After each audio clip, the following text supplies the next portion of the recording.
ਬੱਬੂ ਮਾਨ ਦੇ ਚਲਦੇ live show ਵਿੱਚ ਦੇਖੋ ਕੀ ਹੋਇਆ ਤੇ ਬੱਬੂ ਮਾਨ ਨੇ ਪੁਲਿਸ ਨੂੰ ਇਨਕਾਰ ਕਰ ਦਿੱਤਾ। ਕਿਹੜੀ ਗੱਲ ਤੋਂ ਪੂਰੀ ਗੱਲ ਸੁਣੋ।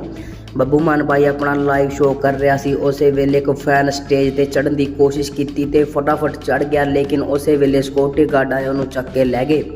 ਉਸ ਤੋਂ ਬਾਅਦ ਪੁਲਿਸ ਵਾਲੇ ਉਸ ਦਾ ਰਿਮਾਂਡ ਲੈਣ ਲੱਗੇ, ਲੇਕਿਨ ਬੱਬੂ ਮਾਨ ਨੂੰ ਇਸ ਗੱਲ ਤੇ ਗੁੱਸਾ ਆਇਆ। ਬੱਬੂ ਮਾਨ ਨੇ ਕਿਹਾ, ਪ੍ਰਸ਼ਾਸਨ ਇਹ ਗੱਲ ਨਹੀਂ ਕਰਨੀ, ਬੱਚਾ ਇਹ ਮਾਰਨਾ ਨਹੀਂ ਹੈ, ਪਿਆਰ ਕਰਦਾ ਹੈ ਮੈਨੂੰ, ਇਸ ਨੂੰ ਕੁਝ ਨਹੀਂ ਕਹਿਣਾ, ਕੋਈ ਗੱਲ ਨਹੀਂ, ਮੈਨੂੰ ਕੋਈ ਹਾਨੀ ਪਹੁੰਚਾਉਣ ਨਹੀਂ ਆਇਆ ਸੀ, ਜੋ ਹੋ ਗਿਆ ਸੋ ਹੋ ਗਿਆ, ਹੁਣ ਇਹਨੂੰ ਕੁਝ ਨਹੀਂ ਕਹਿਣਾ।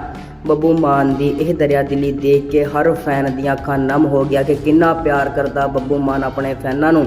ਜੇ ਕੋਈ ਹੋਰ ਸਿੰਗਰ ਹੁੰਦਾ ਤੇ ਉਸ ਦਾ ਫੈਨ ਸਟੇਜ ਤੇ ਚੜ੍ਹਦਾ ਉਹ ਭੱਜ ਜਾਣਾ ਸੀ, ਲੇਕਿਨ ਬੱਬੂ ਮਾਨ ਦਲੇਰ ਬੰਦਾ ਏ, ਜਿੱਥੇ ਖੜਿਆ ਸੀ ਉੱਥੇ 1 ਇੰਚ ਵੀ ਪਿੱਛੇ ਨਹੀਂ ਹਟਿਆ। ਤੁਸੀਂ ਵੀ ਦੇਖੋ ਉਹ ਕਲਿੱਪ।